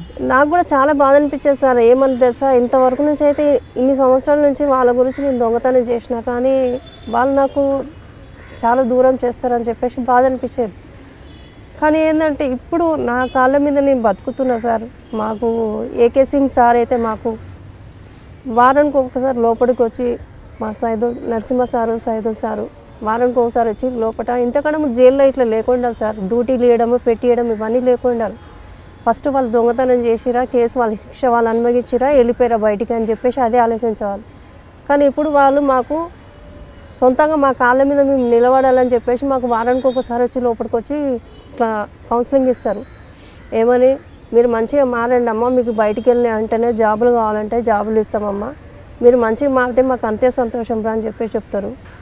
కానీ జైలుకి వచ్చిన తర్వాత అధికారులు మీలో మార్పు కోసం ప్రయత్నం చేస్తున్నారు అనేది నేను చెప్తున్నాం. కానీ కొంతమంది బయటకు వచ్చిన తర్వాత తిరిగి మళ్ళీ నువ్వు నేరాల బాట పట్టాలని మరి కొంతమందికి చెప్తారు, చేసే అవకాశాలు ఉంటాయి. లేదు సార్. పోలీసులు కానీ పోలీసు వాళ్ళు అయితే ఇప్పుడు ఏంటంటే ఇప్పుడు మేము దొంగతనం చేయందని కూడా మమ్మల్ని ఏ దాంట్లోనో ఒక దాంట్లో ఇరికేయాలని చెప్పేసి చూస్తుంటారు సార్ వాళ్ళు. కానీ మేమైతే తప్పుడు పని మాత్రం చేయను. ఎందుకంటే ఇప్పుడు నాకంటూ ఒక ఫ్యామిలీ అనేది ఉంది. మా ఆయన ఉన్నాడు, మా వదిన ఉంది, వదిన పిల్లకు నలుగురు పిల్లలు ఉన్నారు వదినకి. ఇప్పుడు వాళ్ళ గురించైనా మేము మంచిగా బతకాలి సార్, వాళ్ళ భవిష్యత్తు గురించైనా మేము ఆలోచించాలి. ఇన్ని రోజుల నుంచి మేము తప్పు చేసింది ఇప్పుడు అంతా మర్చిపోయినాం సార్, నాకు వద్దు, ఆ జీవితమే నాకు వద్దు అని చెప్పేసి. చెంచులక్ష్మి పాత జీవితం మర్చిపోతుంది, కానీ చెంచులక్ష్మి వివాహం ప్రేమ వివాహం లేదా పెద్దలు కుదుర్చిన వివాహం? లేదు సార్, లవ్ మ్యారేజ్ సార్ మాది. నీకు ఎక్కడ పరిచయం ఆయన? ఆయన జాతరకి వెళ్ళినప్పుడు పరిచయం అయింది సార్, తనకు కూడా ఎవరు లేదు. అతను కూడా నేరస్తుడే, ఇద్దరు నేరస్తురాలు కలిసి పెళ్లి చేసుకున్నారని పోలీసులు అంటున్నారు. లేదు సార్, తను అసలు నేరం అనేది తెలియదు సార్ ఆయనకి. మరి ఎలా పరిచయం? ఇప్పుడు ఇంటి ఎదురుగానే బాడీగా ఉన్నాం సార్ మేము, ఆయన కూడా అదే ఇంట్లో బాడీకి ఉండేవాడు. ఉంటే అట్లా పరిచయం అయింది, మా ఇద్దరి మధ్య పరిచయం అయ్యి మ్యారేజ్ వరకు మా అమ్మ వరకు నేను తీసుకొస్తే నేను పలానా మనిషిని ఇష్టపడ్డమ్మా, నేను చేసుకుంటామ్మా అంటే వద్దు, వాళ్ళది ఏం క్యాస్టో ఏం సంగతో మనకు వద్దని చెప్పేసి అన్నది. ఏ క్యాస్ట్ అయితే మనిషి అయితే కాదా అని చెప్పేసి తిట్టినా నేను. మా మమ్మీకి తిడితే నీ ఇష్టం, నీకేమనిపిస్తే నువ్వు అది చేయవి అని చెప్పేసి అన్నది. తర్వాత ఇంట్లో నుంచి లేచిపోదామని ఐడియా చేసుకున్నాం. ఇంట్లో ఫ్యామిలీ మెంబర్ని ఇంతమందిని వదిలిపెట్టి పోతే బాగుండదు అని చెప్పేసి ఎట్లా కూడా మా అమ్మని కొట్లాడ పెట్టుకుని అన్నాగా నేను మ్యారేజ్ చేసుకుంటా అని చెప్పేసి అనుకున్నా. కానీ ఆయనకి నీ జీవితం గురించి చెప్పావా? తెలియదు సార్ ఆయనకి నేను దొంగతనం చేసిన, జైలుకి వెళ్ళినా అని తెలియదు సార్. తర్వాత ఈ మధ్య నుంచే తెలిసింది సార్. తెలిసాక ఏమన్నాడు? నువ్వు చాలా దొంగతనాలు చేస్తావంట కదా అని చెప్పేసి అన్నాడు.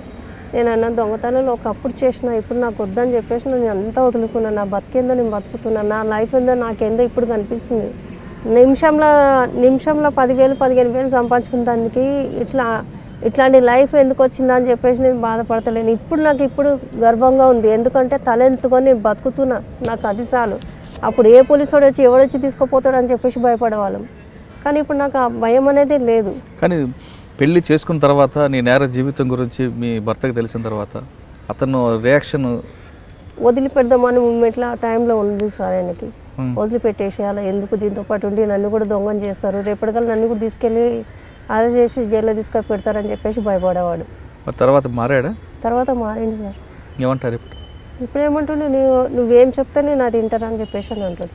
అంటే గతంలో చెంచులక్ష్మి దొంగతనానికి వెళ్ళినప్పుడు తాళం వేసుకున్న ఇల్లుని ఎంచుకొని ఆ ఇంట్లోకి వెళ్ళి నువ్వు చెప్తున్నట్లుగా తాళం పగలకొట్టి లోపలికి వెళ్ళి డైరెక్ట్గా కిచెన్లోకి వెళ్తానని చెప్తున్నావు. అవును సార్. అక్కడ ఏముంటే తిని బయటకు వస్తావు, తర్వాత బెడ్రూమ్లో బంగారం తీస్తావు. తీసుకుని వచ్చిన తర్వాత ఆ కుటుంబం ఎంత బాధపడుతుందని ఎప్పుడైనా గుర్తించావా? చాలా అనుకున్నదని సార్. వాళ్ళు ఎంతగానో తిట్టుకుంటారో మేము, ఇది వాళ్ళు ఎన్నో రోజుల నుంచి కష్టపడి పెట్టుకునేది, నిమిషం కొద్దిగా మేము ఖాళీ చేస్తే వాళ్ళు ఎంతగానో మారిపోసుకుంటారు, ఎంతగానో తిట్టుకుంటారు అని చెప్పేసి ఏం తిట్టుకున్నా కానీ అది మన కడుపు తిప్పలకే. రేపటికల్లా దేవుడికి ఇట్లా అడిగినా కానీ సమాధానం చెప్పుకున్నంత లేదు నా దగ్గర అనిపిస్తుంది. ఎవరేమనుకున్నా పర్లేదు అని చెప్పేసి అనిపించేది సార్ నాకు. అంటే వాళ్ళ గురించి దేవుడు ఏదో అడుగుతారు అని కాకుండా వాళ్ళ కష్టం కొన్ని సంవత్సరాలు దాచుకుందంతా మీరు ఒక క్షణంలో తీసుకెళ్ళిపోతుంటారు. వాళ్ళు ఆడపిల్ల పెళ్లి కోసం వాళ్ళు ఇల్లు కట్టుకోవడం దాచుకుంది. అటువంటి వాళ్ళ బాధను చూసి పోలీసునికి వచ్చినప్పుడు మీకు అనిపిస్తుంటుంది వాళ్ళని చూస్తే? కానీ బాధ అనిపించేది సార్. ఎందుకా ఇట్లాంటి వాళ్ళ ఇంట్లో దొంగతనం చేసినాం, వాళ్ళ అమ్మాయి పెళ్ళి అంట, ఇంట్లో ఏదో ఫంక్షన్ కానీ ఏదో స్థలం అమ్మేసి డబ్బులు తీసుకొచ్చుకొని పెట్టుకుంటే ఆ డబ్బులు మనం కాల్ చేసేయడము, ఇట్లా ఎందుకు చేస్తానా? అసలు చేయకుండా ఉండడమే బెటర్ కదా. ఎందుకు వీళ్ళతో దెబ్బలు తినడం, వాళ్ళతోటి తిట్లు తినడం. ఆ ఇల్లు గల వాళ్ళు వచ్చి మీరే అమ్మ ఎంత బాగున్నారమ్మా, ఎందుకమ్మా నా ఇంట్లో దొంగతనం చేసిరు, పోయి నా ఇల్లు దొరికిందమ్మా అని చెప్పేసి వాళ్ళు తిట్టిపోవడము, నాశనం అయిపోతారు అది ఇది అని చెప్పేసి అనేవాళ్ళు సార్. కానీ బాధ అనిపిస్తుంది సార్ వాళ్ళు తిట్టదని. కానీ మా బాధలు వాళ్ళు అర్థం చేసుకోరు కదా, ఎందుకులే అనిపిస్తుంది మాకు. కానీ అటువంటి టైంలో కష్టపడి పని చేద్దాం, ఇటువంటి దొంగతనం చేయకూడదు అని ఎప్పుడు ఆలోచన రాలేదు? నేను కష్టపడి పని చేసిన సార్. దొంగతనం కాదు, దొంగతనం రాకపోయినా ముందు నుంచి నేను ఫ్యాక్టరీలో చేసేదాన్ని. బండల్ ఫ్యాక్టరీ ఉంటుంది కదా చిన్న చిన్నవి, ఆ బండల్ ఫ్యాక్టరీలో నేను టోలు చెక్లో మా పిన్నితో పాటే చేసేదాన్ని సార్. అక్కడ నుంచి ఏం చేసిరంటే పోలీసు వాళ్ళు నువ్వు అక్కడ ఉండి దొంగతనం చేస్తున్నావు అంటే కావాలంటే మా సేటుని అడగండి అని చెప్పిన. మా సేటు కూడా చెప్పిన లేదు సార్ వాళ్ళు ఇక్కడనే పనిచేస్తున్నారంటే దానికి రుజువేంద్ర ఏం సంగతి అని చెప్పేసి మా సేటుని దబాయించగానే నాకేం తెలుస్తారని చెప్పేసి ఆయన కూడా చేతులు ఎత్తేసిండు. ఫ్యాక్టరీలో పని చేసుకుని బతికే వాళ్ళని కూడా తీసుకొచ్చి ఇట్లా మీరు టార్చర్ చేసి ఈ కేసుల మీద కేసులు పెట్టి లోపటేస్తున్నారు సార్, ఇది మీకు న్యాయం కాదు సార్ అని చెప్పిన. కానీ మేము చేసిన తప్పేందో దానికి అనేది ఎప్పుడో ఒక్కసారి అనేది మాకు శిక్ష అనేది ఏంటో ఒక దగ్గర పడుతుంది సార్ అని చెప్పేసి అనుకున్నాను సార్. కానీ చోరీ చేసిన సొత్తు ద్వారా చెంచులక్ష్మి చెడు అలవాట్లకి బానిస అయిందని పోలీసులు చెప్తున్నారు, తాగడు అన్నిటికీ. నో సార్, మాకు డ్రింక్ చేయడం తెలియదు సార్. ఒకసారి ఎప్పుడో ఫ్రెండ్స్లలో ఉన్నప్పుడు అప్పుడు చేసేదాన్ని సార్. ఎప్పుడైనా ఒకసారి లైట్గా బీర్ తాగడం అట్లా చేస్తుంటే. కానీ తాగుడికి బానిస అయిపోయింది చెంచులక్ష్మి అంటారు. లేదు సార్, నో సార్. మరి ఈ డబ్బంతా ఏం చేసేవాదండి? డబ్బు ఏం సార్, ఏం సంపాదిస్తాం సార్. ఇప్పుడు ఒక 10,000 మా చేతిలో వచ్చినాయంటే ఇంట్లో రేషన్ పానికి, ఇంట్లో కూరగాయలకి, బియ్యానికి, దానికి దీనికి మొత్తానికి సరిపోతాయి. సరేలే ఒక 10,000 దొంగతనం చేసినా కదా అని చెప్పేసి ఫీలింగ్ అవుతానా? లేదు, సరిపోవు. రోజుకి ఇంట్లో వచ్చేసి ఒక 300-400 ఖర్చు ఉంటుంది. ఆ టైంలో నేను ఏం చేయాలి, ఏం లేవు కదా అని చెప్పేసి బాధ అనిపిస్తుంది. ఎందుకులే మా ఫ్యామిలీ మెంబర్స్ గురించి నేను ఇంతగానం చేస్తున్నా, వాళ్ళు ఒక్కసారి కూడా నా దగ్గరకు వచ్చి చూడట్లేదు ఎందుకు అబ్బా అని చెప్పేసి ఫీల్ అవుతుంటా. కానీ వద్దులే, నాకు వీళ్ళతోటి నాకు సంబంధమే లేదు, వీళ్ళ సైడ్ ఉంటేనే నేను దొంగతనం చేస్తున్నా. ఇప్పుడు నా కాళ్ళ మీద నేను నిలబడి బతుకుతా, నేను ఎవరి జోలికి నాకు ఏ ఫ్యామిలీ మెంబర్స్ కూడా వద్దు అని చెప్పేసి అందరిని వదిలేసిన సార్. కానీ చోరీ చేసిన సొత్తు ద్వారా చెంచులక్ష్మి రాజేంద్ర నగర్ ఇల్లు కొనుక్కుంది ఒకటి. రెండోది గోవా లాంటి ప్రదేశాలకు వెళ్ళి ఎంజాయ్ చేస్తుందని పోలీసులు అంటున్నారు. లేదు సార్, నాకు అక్కడ ప్రదేశాలలో నాకు అలవాటు లేదు సార్, నేను ఎక్కడికి వెళ్ళలేదు సార్. వీళ్ళంతా తప్పుడు. సాధారణంగా దొంగతనం చేసి వచ్చిన తర్వాత మంచి రిలాక్స్గా ఉండి సక్సెస్ అయిన తర్వాత ఏం చేస్తుంటావు? కూర్చుంటా సార్, ఇంట్లోనే కూర్చుంటా, టీవీ చూసుకుంటా. డబ్బులు ఉన్నాయనుకో మంచిగా ఇంట్లో ఒక 2 times బిర్యానీ తెప్పించుకొని తింటాము ఇంట్లో అందరం ఫ్యామిలీ. కూర్చుంటాం, టైంపాస్ చేస్తాం. ఒక దొంగతనం మంచిగా దొరికిందంటే ఒక నెల వరకు ఇంట్లో నుంచి బయటికి రాను సార్. కానీ బిర్యానీ తింటున్నప్పుడు దొంగతనం చేసిన ఇల్లు వాళ్ళ గుర్తురారా? గుర్తుకొస్తారు సార్. ఇక ఏం చేయాలి, తిట్టుకోండి అని చెప్పేసి అంటారు సార్. కానీ చిన్నపిల్లలతో దొంగతనం చేయడం ఎంతవరకు కరెక్ట్ అంటారు? నేను చిన్నపిల్లలు తీసుకొని పోలేదు సార్, కానీ తప్పుడు ఇన్ఫర్మేషన్ ఇచ్చారు మీకు, చిన్నపిల్లలు తీసుకొని వెళ్ళి దొంగతనం చేస్తారని. కానీ దుండిగల్ పోలీస్ స్టేషన్ పరిధిలో చెంచులక్ష్మి చిన్నపిల్లల ద్వారా, అంటే రైల్వే స్టేషన్లో ఉన్న పిల్లలు తీసుకొని తాళాలు వేసుకుని ఇంటికి టార్గెట్ చేయడం, ఆ ఇంటికి లోపల కిటికీల ద్వారా కానీ లేదా వెంటిలేటర్ లోపల పిల్లలు పంపించి దొంగతనాలు చేస్తుంది. పట్టుకున్న తర్వాత కూడా పిల్లలు నేను చేయలేము కాబట్టి మేము వదిలిపెట్టామని పోలీసులు అంటున్నారు. లేదు సార్, పిల్లలతో పాటు నేను ఎప్పుడు చేయలేదు సార్. ఇది తప్పుడు ఇన్ఫర్మేషన్ ఇచ్చారు మీకు. అంటే మీరు ఒక్కదానే చేస్తుంటారు? నేను ఒక్కదానే, ఏడిపోయినాక నేను ఒక్కదానే పడతా, ఒక్కదానైనా బయటకు వస్తా. ఒక్కదాని వెళ్ళినప్పుడు తాళం ఏ విధంగా ఎరగొడతావు? రాడుతారు సార్, వాళ్ళు ఇచ్చిన మా ఫ్రెండ్స్ ఇచ్చిన ఐడియా తోటి నేను ఇదంతా చేసిన. ఎంత పెద్ద తాళమే ఎరగొడతావా? ఎంత పెద్ద తాళం అంటే వస్తే తీస్తా, లేకపోతే అట్లనే వదిలేస్తారు సార్. మీరు పగలే దొంగతనం ఎందుకు చేస్తారు, నైట్ టైం ఎందుకు చెయ్యి? నైట్ టైం నాకు అలవాట్లేదు సార్. నైట్ టైం నేను ఎక్కడికి వెళ్ళను, బయటికి కూడా వెళ్ళను. ఒకటి పగలపూటనే ఏదైనా చేసుకునేది అంటే పగలపూటనే చేస్తా. కానీ కొన్ని ఏరియాలకు కొంత దొంగలు డివైడ్ చేసుకుంటారు, ఆ ఏరియాలకు వేరే వాళ్ళు రాకూడదని అటువంటి వినిపిస్తుంటాయి, నిజమేనా సార్? నువ్వు ఏ ఏరియాకి వెళ్ళొచ్చా? అవును, నేను అట్లా మీ ఏరియాలకు వేరే వాళ్ళు రాకూడదు లేదా? లేదు సార్. చెంచులక్ష్మి లింగంపల్లి, గచ్చబౌలి, కుకట్పల్లి వెళ్తుంది, మిగతా ఏరియాలకు పోదు. అదేవిధంగా ఇంకా రేణుక ఎల్బీ నగర్, వనస్థలపురం వెళ్తుంది. రేణుక ఉన్న ఏరియాలకు చెంచులక్ష్మి వెళ్ళదు, చెంచులక్ష్మి పనిచేస్తున్న ఏరియాకి రేణుక రాదని పోలీసులు అంటుంటారు. లేదు సార్. నువ్వు ఎక్కడికైనా మొత్తం తిరగచ్చా? నేను ఎక్కడైనా తిరుగుతా సార్. కానీ ఈ 3 ప్రాంతాలు ఎందుకు ఎంచుకుంటున్నావు మరి? అప్పుడు నాకు ఫస్ట్ స్టార్టింగ్ ఆ ఏరియాలో ఎక్కువ శాతం తెలుసు సార్, వేరే తెలియకపోతుంది. ఇప్పుడు దొంగతనం కాలనీలకు వెళ్ళావు, కాలనీలకు దొంగతనం చేద్దామని ఆ ఇంటికి తాళం వేస్తుంది, తాళం వేసిన ఇల్లు చూసుకున్న తర్వాతే నా ఇంట్లోకి వెళ్తావు. అది అప్పుడే చేస్తావా లేదా మధ్యాహ్నం టైంలో చేస్తుంటావు? అప్పుడే చేసేస్తా సార్, కనిపించిన వెంటనే చేసేస్తా. నా చుట్టుపక్కల ఎవరు ఉంటే ఎవరైనా ఉంటే వదిలిపెట్టిపోవడమే. చేసిన తర్వాత అదే రూట్లో వెళ్ళిపోతావా లేదంటే కాసేపు ఉంటావా అక్కడ? చేసినట్టయితే వెళ్ళిపోతూనే ఉంటా, అక్కడ నిలబడను. ఎటుకు వెళ్తావు? డైరెక్ట్ ఇంటికి వెళ్ళిపోతా. ఓకే. దొంగతనాలు చేసిన చెంచులక్ష్మి ఇంట్లో దొంగలు పడ్డారంట, నిజమా? అవును సార్, అది మా ఇంట్లో నేను జైలుకి వెళ్ళిన తర్వాత ఇంట్లో ఎవరు లేని టైంలో అసలు యాక్చువల్లీ అంటే ఎవరు లేకుండా వాళ్ళందరూ ఊరికి వెళ్ళిపోయారు. ఊరికి వెళ్ళిపోయిన తర్వాత ఇంట్లోకి వచ్చిర్రు, తాళం బలగొట్టి ఇంట్లో మొత్తం బట్టలు గిట్టలు మొత్తం ఎత్తుకుపోయారు. మా అమ్మ వచ్చి నా దగ్గరకు వచ్చి ఇంట్లో దొంగలు పడ్డారంటే నేను పరిచయం అయిపోయినా, ఏంది మన ఇంట్లో దొంగలు పడ్డం ఏంటి అన్న. మరి ఇప్పుడు వాళ్ళ నుంచి నువ్వు ఎంత దోసుకొని తింటున్నావో నీకు తెలుస్తలేదు, ఇప్పుడు నీ ఇంట్లో దొంగతనం జరిగిందంటే బాధపడుతున్నావా అన్నది. మా మమ్మీ అనగానే అవునమ్మా ఏం తీసుకుపోయారంటే టీవీ గీవీ అన్నీ ఎత్తుకుపోయారు, ఫ్రిడ్జ్ గిడ్జ్ మొత్తం ఎత్తుకుపోయారు అంటే మంచి పని చేసిరు, వాళ్ళు మంచివాళ్ళే కదా, నేనే పెద్ద దొంగలంటే నాకంటే పెద్ద దొంగలు తయారయ్యారు దేశంలో అని చెప్పేసి అన్న. అంటే ఇంకా సరేలే, పోయిన దాని గురించి మనం ఎందుకు పోలీస్ కంప్లైంట్ ఇవ్వలేదు. పోలీస్ కంప్లైంట్ ఇస్తే దొంగలు ఇంట్లో దొంగలు పడ్డారంటే నవ్వుతారు, జోక్ చేస్తారని చెప్పేసి వదిలేసిన సారిగా. పోలీస్ కంప్లైంట్ వచ్చావు అయితే? లేదు. కానీ ఆ సొత్తు కూడా మీది కాదు కదా. మాది కాకపోతే దొంగతనం నేను కష్టపడి దొంగతనం చేయబట్టే కదా నేను అవన్నీ కొనుక్కున్నా, అది వేరేడు వచ్చి ఎత్తుకోపోయాడు. అని ఫ్రిడ్జ్ టీవీ ఇంత తీసుకెళ్తున్నప్పుడు చుట్టుపక్కల ఏమనరా? అది నైట్ పూట దొంగతనం చేసింది సార్. అంటే నైట్ అఫెండర్ వేరు, డే అఫెండర్. నువ్వు డే కాబట్టి నేను డే చేసా, వన్ నైట్ చేసిండు. కానీ గుర్తుపట్టలేదు ఎవరు అనేది నువ్వు? గుర్తుపట్టలేదు సార్. జనరల్గా నైట్ అఫెండర్స్ డే అఫెండర్స్ కలుస్తుంటారా కోర్టులో కానీ బయట ఎక్కడికైనా? నువ్వు దొంగలతో మాట్లాడడం, మిగతా దొంగలతో? నేను అసలు ఎవరితో మాట్లాడను సార్. జైల్లో కూడా కలిసినావంటే ఉన్నావంటే ఉన్నా, పోయినావంటే పోయినా, అంత మాత్రమే తప్ప వేరే వాళ్ళని ఫ్రెండ్షిప్ చేసుకోవడం, బయటకు వచ్చినాక నువ్వు నాతో మాట్లాడు, ఉండు, నా దగ్గరనే ఉండు అని చెప్పేసి. సాధారణంగా పోలీస్ రికార్డ్స్లో పోలీస్ చెప్తుంటారు, జైళ్ళు అన్నవి ఒక యూనివర్సిటీ. అంటే బయట చిన్న చిన్న దొంగతనాలు చేసిన వాళ్ళందరూ జైలుకి వచ్చిన తర్వాత అందరూ మీటింగ్ పెట్టుకొని పెద్ద దొంగతనాలు చేయడానికి ఒక టీమ్గా ఫామ్ అవుతారు. బయటకు వచ్చి లోపల ఉన్న కొత్త దొంగలకి వాళ్ళే సీనియర్ దొంగలు బెయిల్ వేస్తారు. బయటకు వచ్చిన తర్వాత కొత్త గ్యాంగ్స్గా ఫామ్ అయ్యి దొంగతనాలు చేస్తుంటారు.